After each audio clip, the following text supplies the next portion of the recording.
Hai gengs, kembali lagi di V Channel. Apa kabarnya kalian semua? Jangan lupa selalu jaga kesehatan ya. Nah, di video kali ini aku akan membahas alur film dari Korea yang berjudul The Range. Film ini menceritakan tentang sebuah virus baru berbentuk cacing parasit yang berdiam di tubuh dan sanggup menguasai otak manusia untuk melakukan bunuh diri dengan cara terjun ke dalam air. Oke guys, kalau gitu nggak perlu lama-lama lagi, kita langsung aja menuju ke pembahasan alur ceritanya.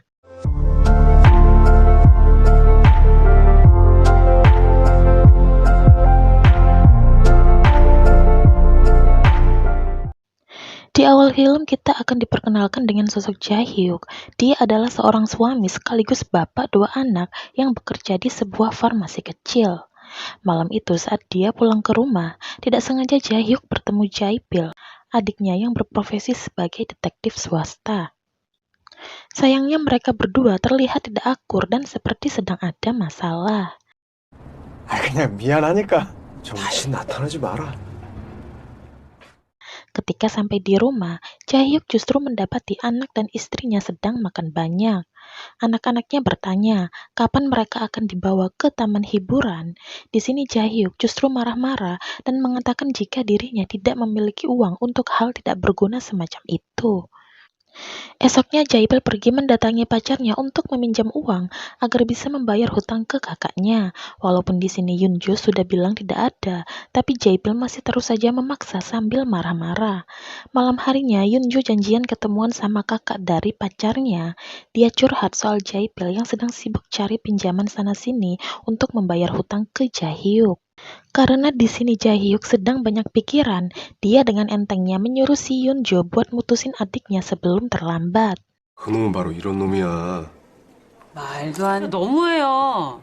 아니 아무리 죽을 죄를 졌어도 Di suatu malam Jae-hyuk terbangun dari tidurnya dan mendapati anak serta istrinya makan banyak lagi. Namun bedanya kali ini mereka makan dengan sembunyi-sembunyi. 이것들이 진짜 무슨 겨울잠 준비하는 곰들도 아니고. Scene beralih pada dua orang pasangan yang lagi jalan bareng.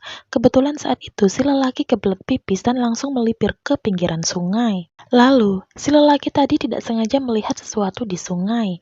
Karena penasaran, lelaki itu coba menyentuhnya menggunakan raket, tetapi dia malah terpeleset dan tercebur ke sungai.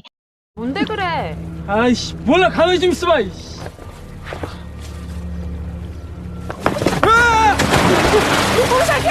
Di detik itu juga dia baru menyadari jika yang dilihatnya tadi adalah mayat orang yang sudah mati. Keesokan paginya, sudah banyak polisi datang ke TKP untuk mengidentifikasi mayat tersebut. Jae-pil yang seorang detektif juga mendatangi tempat itu. Ketika dia mencoba untuk melihat si mayat tadi, dia sangat terkejut karena kondisi mayat terlihat sangat mengenaskan.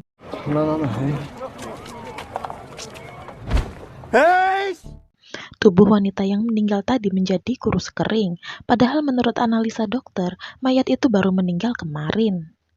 Beberapa hari kemudian, Jae-hyuk yang sedang bermain golf bersama seniornya dikejutkan oleh tingkah aneh Dr. Kim yang tiba-tiba masuk ke dalam air sambil berteriak meminta tolong.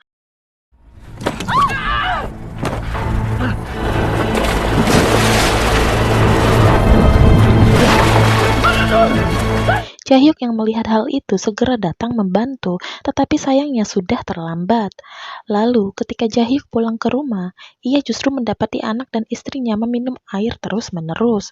Saat itu Jae-hyuk yang coba menegur justru mendapati kemarahan dari istrinya. Di malam hari, Jae-pil berbicara melalui sambungan telepon dengan sang pacar. Dia curhat soal pekerjaan yang membuatnya terpaksa tidak bisa pulang dan harus tidur di dalam mobil. Ketika pagi menjelang, Jae-pil yang sudah bangun dan keluar dari mobilnya dikejutkan oleh banyaknya mayat manusia yang tergeletak di sepanjang aliran sungai. Kejadian itu membuat geger warga sekitar dan juga polisi. Banyak dari warga sekitar yang melihat proses evakuasi dari mayat-mayat tersebut. Begitu juga dengan kehadiran media massa yang meliput.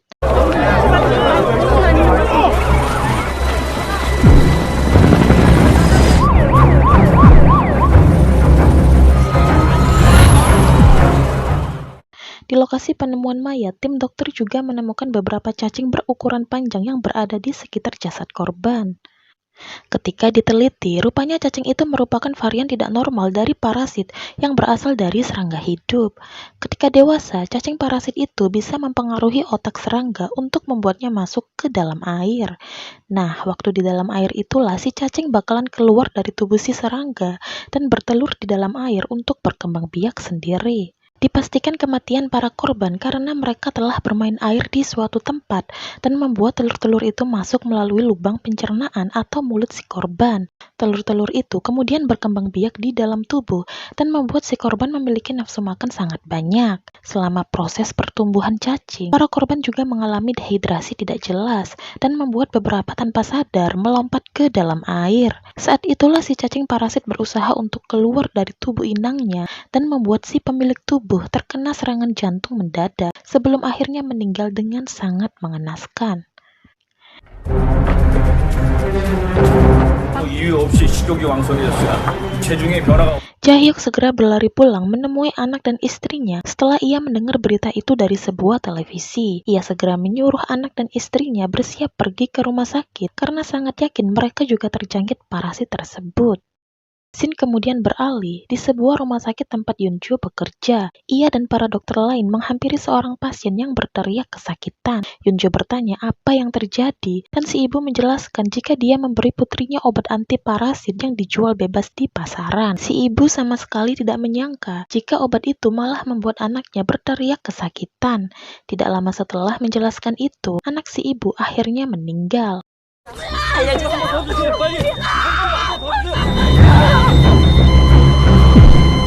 Pemerintah lalu menghimbau agar masyarakat terutama yang mempunyai gejala sama segera melakukan tes di rumah sakit. Mereka juga disuruh menjauhi air sebisa mungkin dan dilarang mengkonsumsi obat sembarangan. Jaipil yang berada di rumah sakit mendapati keributan di sana. Orang-orang saling berteriak menginginkan air untuk diminum. Tidak lama Jaipil mendapat telepon dari pacarnya yang memberitahu kalau kakak ipar dan keponakannya terinfeksi. Saat Jaipil buru-buru keluar menuju parkiran mobil, dia justru melihat orang-orang yang terinfeksi saling berebut keluar dari rumah sakit dan menenggelamkan diri ke dalam sungai atau di tempat manapun yang terdapat air.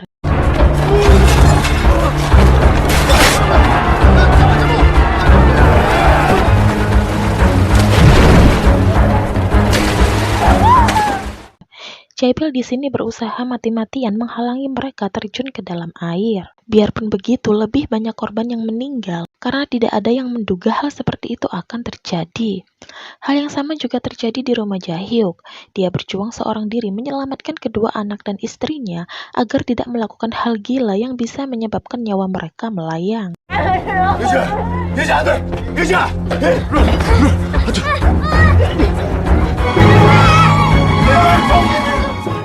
Pagi harinya di lokasi sungai di mana banyak mayat ditemukan, Jaipil mendengar seorang kakek yang bercerita soal kejadian yang diyakini berkaitan dengan ini semua. Katanya malam itu dia melihat ada beberapa orang berpakaian hitam melepas anjing ke dalam sungai. Si kakek itu berpikir orang-orang itu sedang menelantarkan anjing yang sakit. Tetapi ternyata ketika dia melihat lebih dekat, anjing-anjing yang dilepas tadi keadaannya sudah tewas mengenaskan.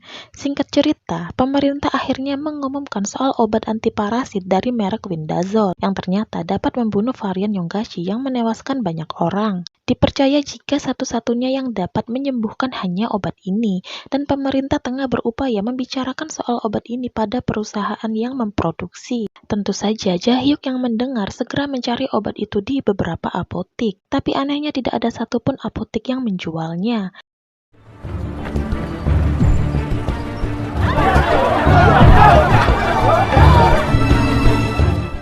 Jahyuk pun juga bertanya ke seorang yang dia panggil Hyung, tapi katanya obat itu sudah tidak diproduksi lagi sejak lama. 10월에 생산 중단된 거야. 우리 거기서 보지도 않았던 거라고. 우리는 안 해봤지만 지금까지 윈다조 갖고 있는 약국은 한 군데. Di malam harinya, semakin banyak orang yang terjangkit dan tidak terisolasi. Di luar kesadarannya, mereka berusaha masuk ke dalam air untuk menenggelamkan diri. Hal yang sama juga terjadi di tempat isolasi yang disediakan pemerintah setempat. Untungnya pintu di tempat itu dikunci petugas, jadi para korban yang terjangkit tidak bisa keluar, tapi keadaan di dalam sana sama kacaunya dengan di luar. Rasa haus membuat mereka rusuh saling berebut air minum. Istri Jahyuk berusaha menahan rasa hausnya sambil memegangi kedua anaknya agar tidak bertindak gila seperti orang-orang di sekitarnya.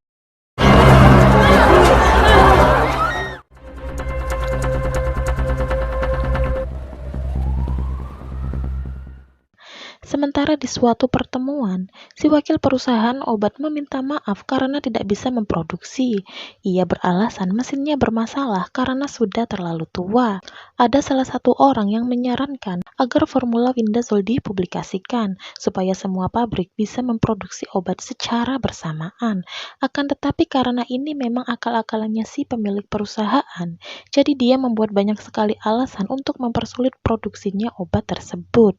Sin kemudian beralih ke Jae-hyuk yang masih berusaha keras mencari obat yang dimaksud.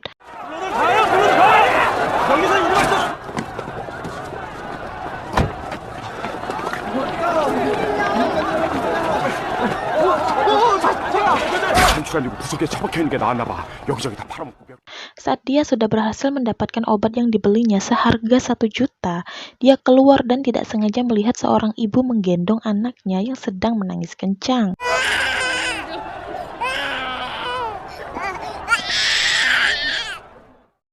Saat itu Jae-hyuk sempat tidak peduli dan langsung memasuki mobil, tetapi mungkin karena tidak tega dan teringat akan anaknya, dia kembali turun untuk memberi si ibu itu beberapa butir pil. 3개만 있으면 돼. 얼른 먹어. 얼른. 고맙습니다. Ternyata hal itu menjadi bencana besar buat si Jae-hyuk. Salah seorang pendemo ada yang melihat dirinya membawa obat, dan dia langsung dikeroyok sama orang-orang yang menginginkan obat tersebut.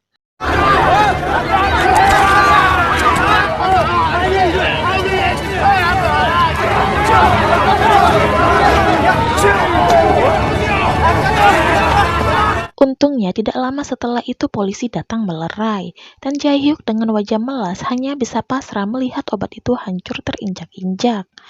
Beberapa menit kemudian anaknya menelpon. Jae-hyuk segera mendatangi tempat isolasi para korban yang terjangkit.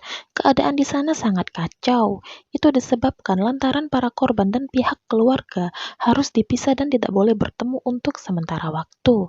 Di dalam tempat isolasi tersebut, istri Jae-hyuk melihat seorang ibu menangis tepat di sampingnya. Dia menegur dan coba menguatkan si ibu agar berhenti menangis demi anak-anaknya. 이 사람들이 조화제약 주식을 사들였단 말이야? 전부 다 똥갈 위인들이 아니라고요. 그럼 뭐야? 위장? Selagi Jae-pil menyelidiki kasus ini dan pemerintah masih berunding dengan si wakil dari perusahaan yang memproduksi Windazole, Jae-hyuk justru masih belum menyerah mencari info dari beberapa situs internet mengenai di mana obat Windazole itu diperjualbelikan. Saat sudah mendapatkan alamatnya, dia lalu pergi mendatangi sebuah kamar nomor 502 dan menunggu setelah menyerahkan beberapa uang. 맞아. 운 좋으시네.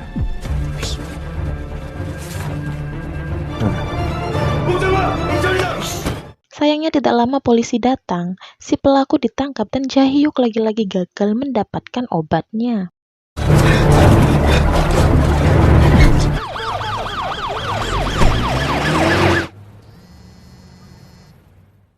Selang beberapa menit kemudian, Jae-hyuk menerima telepon dari Jae-pil yang memberitahu di mana Windazole itu disimpan.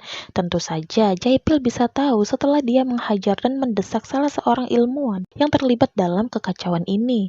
Rupanya obat-obat itu disimpan di sebuah gudang. Sayangnya sebelum Jae-hyuk dapat mengambil obat-obat tersebut, seseorang dari luar sudah lebih dulu melemparkan api dan membuat kardus-kardus itu terbakar hangus.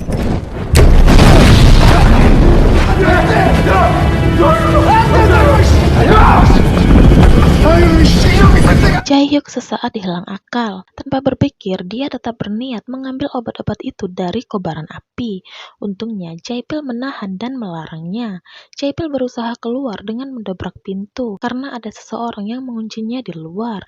Api yang semakin membesar serta asap yang mereka hirup membuat keduanya jatuh pingsan.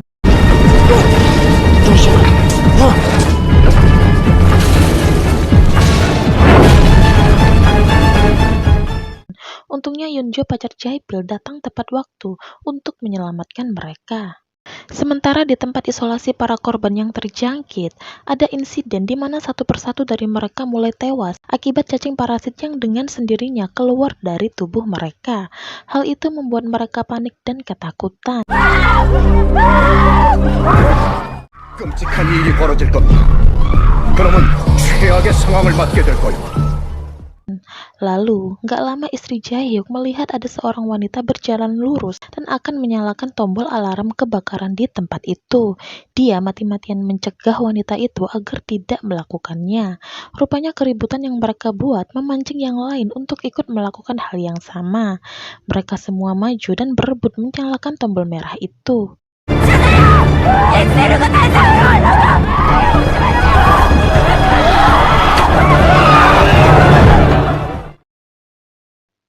Untungnya Jaipil yang mengetahui dengan cepat berhasil mematikan saluran air di tempat itu. Singkat cerita, Jae-hyuk akhirnya pergi ke lokasi Samsan. Di sana adalah tempat menyimpan bahan utama untuk membuat obat Windazole.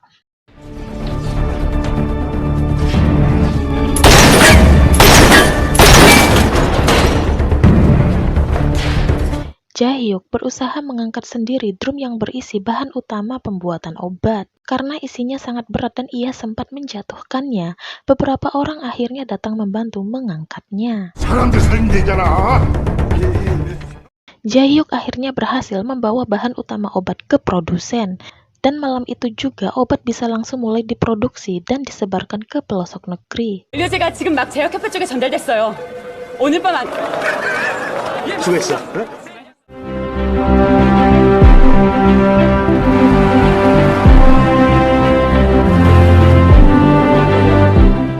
Jae-hyuk lalu menemui anak dan istrinya di penampungan para korban.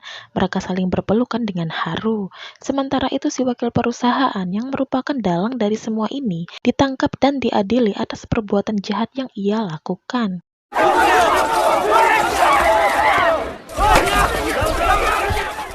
Scene lalu beralih ke beberapa hari kemudian. Terlihat Jae-hyuk mengajak istri dan anaknya ke sebuah taman bermain dan mereka terlihat sangat bahagia. Lalu di akhir film, kita akan diperlihatkan satu mayat mengambang di lautan lepas dan film pun akhirnya tamat. Oke guys, segitu aja penjelasan alur film kali ini. Semoga kalian terhibur dan film ini bisa menjadi referensi buat kalian tonton. Jika kalian suka sama videonya, jangan lupa like, komen, dan juga subscribe ya. See you next video guys.